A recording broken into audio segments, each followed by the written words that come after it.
As we welcome 2025, I wanted to take a moment to thank the incredible board members that we've had the privilege of serving over this past year. I wanted to thank you for your dedication, for your leadership, and most importantly, for your selfless efforts to drive your communities to a better place and really help your associations be a well-lived community.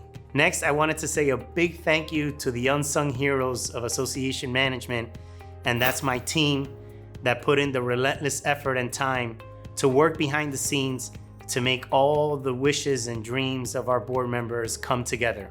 While we know doing so comes with many challenges, the way you do it and the drive that you have to do it makes me proud, so I want to thank you for putting in all that effort in 2025. Here's to a fresh start for 2025, wishing all of you and all of us at Affinity another year of growth, prosperity, and most importantly, success.